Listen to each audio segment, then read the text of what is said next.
Hi there. I have a point I just want to touch on. Maybe not so briefly. We'll see. But I think it's an important point because I think a lot of people will not like everything I had to say about consciousness and that it's at the origin of all things. If I don't make this point that I'm about to make. I think once they hear this point, I think they'll be more open to the overall ideas that I'm trying to share. And the people that I'm referring to here are materialists, scientists, people who don't subscribe to the consciousness model. They don't subscribe to spiritualism, etc., etc. So I think once they hear this point of mine, I think they may be a little more open. I think this point kind of bridges the gap between science and spirituality.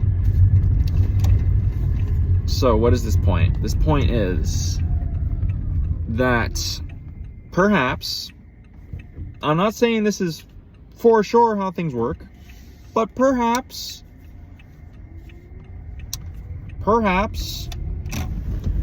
science and religion are actually one thing. But not only that, perhaps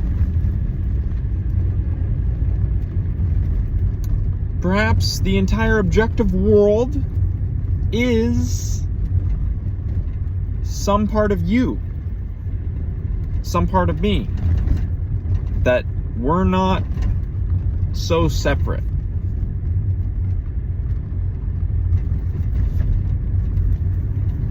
That in fact, everything is made of consciousness.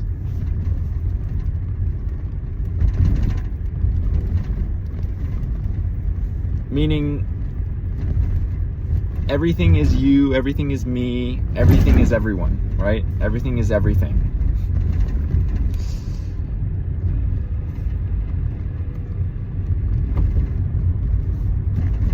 And perhaps the kind of consciousness that we have as humans, it comes from a certain amount of complexity. This self-organization that reality seems to do. So as reality organizes itself more and more, it can become these meat beings, these meat sacks, meat sack beings, these brains in a vat, but the vat is a body, right? So the more that reality, which is us, organizes itself, self-organizes, the more self-aware it becomes, until it has things like us, things like you and me.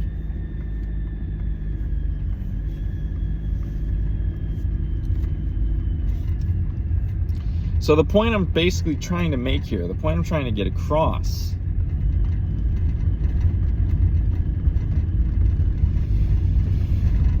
is consciousness is a striation. Consciousness is a spectrum. It's not so cut and defined. It's not so on and off as we make it seem to be, as materialists may make it seem to be, as scientists may make it seem to be. Consciousness is not a 1 and 0. It's not on and off. It's a striation. It's a spectrum. It's a spectrum of complexity.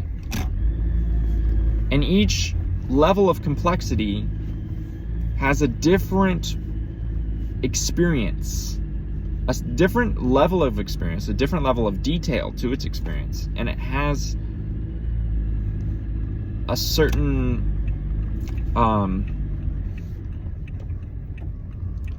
paradigm that it lives under. It has a particular world that it can move around in and play about in. It has a different philosophy. So each level of complexity, of which there are infinitely many, has a different philosophy, has a different world that it lives in. So as complexification occurs and self-organization occurs, then the world view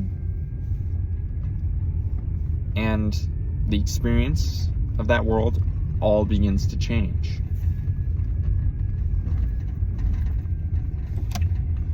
And all these different worlds are cohabitating together. They're all overlaid on each other like a hologram. We're all here at the same time, all these different worlds.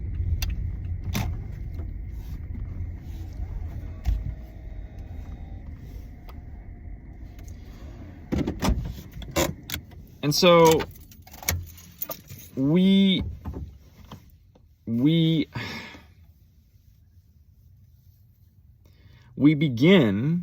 could potentially begin right at the Big Bang, right when it all started moving, supposedly. Maybe there was stuff before the Big Bang, but we'll start there. We'll just start at the Big Bang, right? And at that point, we could say, yeah, maybe no consciousness yet. At least not in the way that we experience it, right? The consciousness is so different, right? I think I would say maybe, here's what I would say. It's almost like the point at the Big Bang, maybe that's the most self-organization when everything comes to a singularity. But then at the singularity, when everything merges, that's the paradox of life. Right then, when all this complexity merges into one point, it just vacuously becomes the Big Bang. It vacuously just completely explodes and implodes upon itself. All that complexity that came to merge into one point, it just gets burst out. It just gets sent out in a burst of its own energy. And all that complexity breaks down and simplifies into the component parts of the very laws of physics of the universe itself. And then everything's moving again, and then we have gases and galaxies are being formed, et cetera, et cetera. It's like consciousness started over. It's like consciousness is like this huge wheel of time that we're going through. And they're at the apex at the 12 o'clock. That's the singularity. And then at that point, once we pass that point again, now consciousness has exploded. All that complexity was lost. All that knowledge was lost. The God consciousness was lost. And it all just got, that self-organization just exploded out and got released. Entropy, right?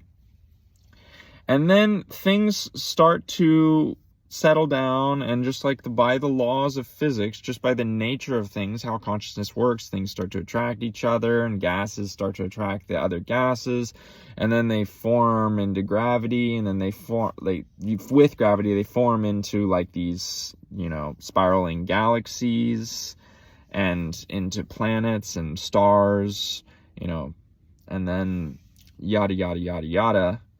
Right? And then the stars are making more matter and blah, blah, blah, blah, blah. And during this time, there's practically no consciousness. Not that there is no consciousness, because everything's made of consciousness. Everything's made of energy, which is consciousness.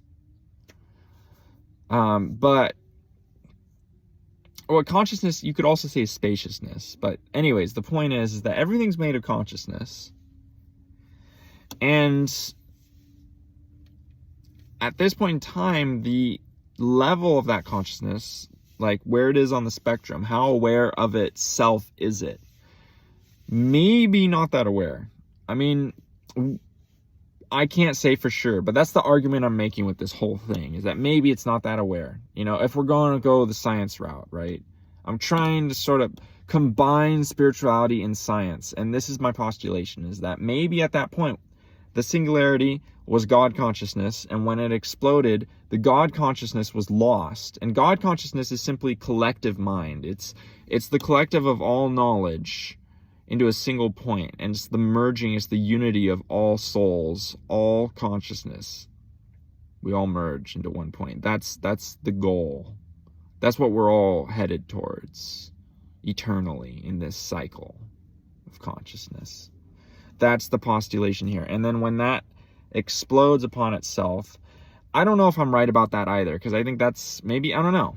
Maybe it doesn't explode upon itself and lose all the knowledge. Or maybe it does. I don't know. But we're just going to go with right now that it does lose the knowledge when it explodes. All the knowledge of the singularity, when there's no more knowledge left to gain, everything has come and coalesced into one point, all of infinity. Then the Big Bang occurs. Okay. So, yeah, and then when that happens, now we're back to the very beginning of this story of life. You know, and then yeah.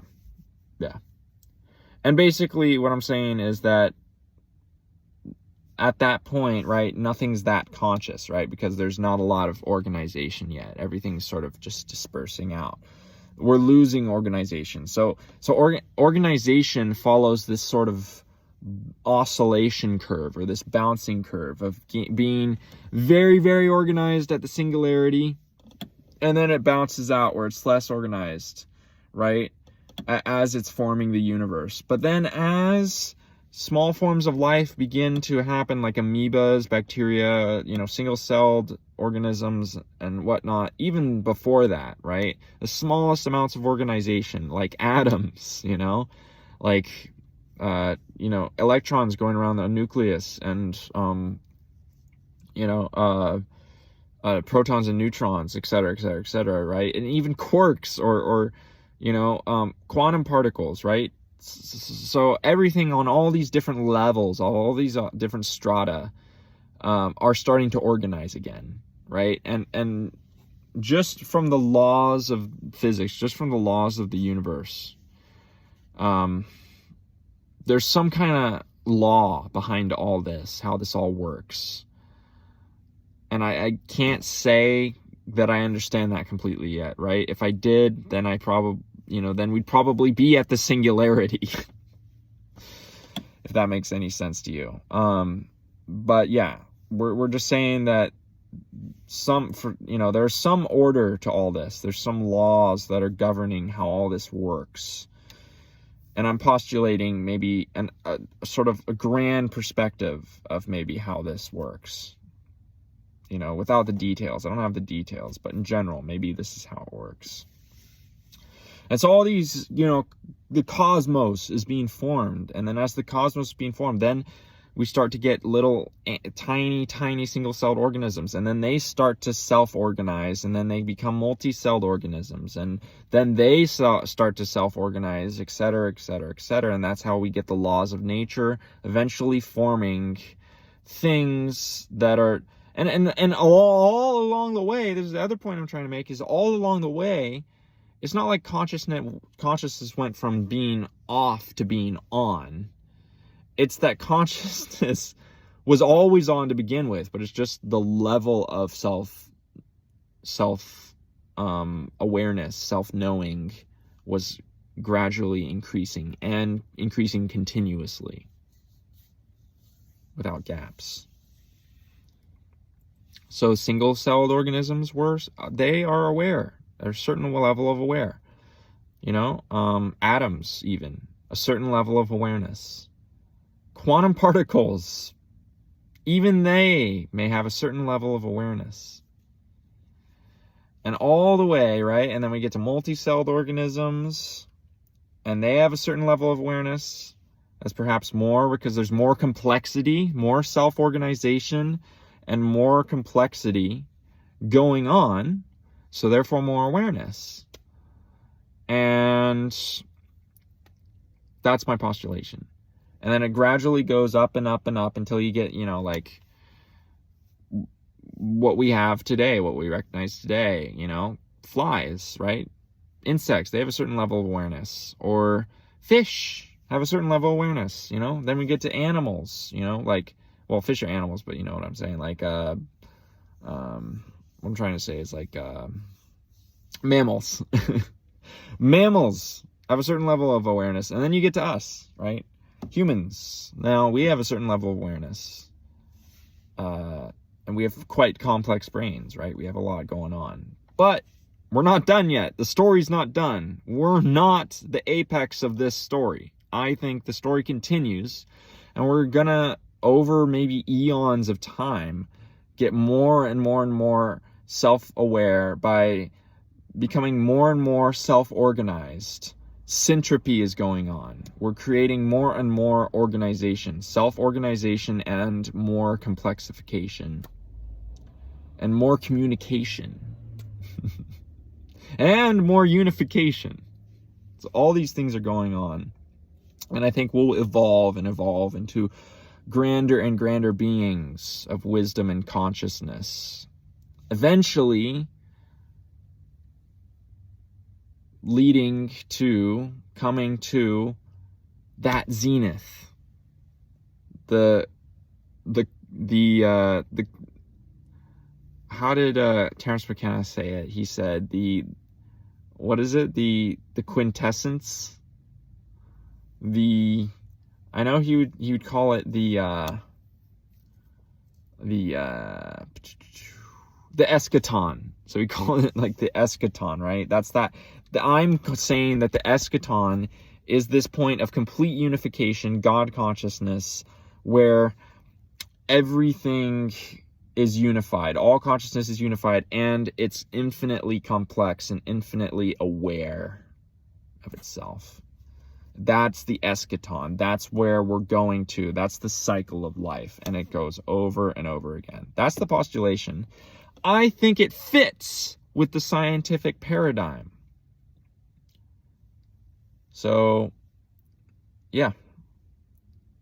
You're welcome to dispute me, challenge me if you'd like. I'm definitely open to hearing other views. But hopefully what I just said makes sense. Hopefully it perhaps opened your mind just a tiny bit. If you're someone who's a materialist or a scientist or an atheist, maybe what I just said opened your mind a tiny bit to the possibility that all is consciousness and all is one.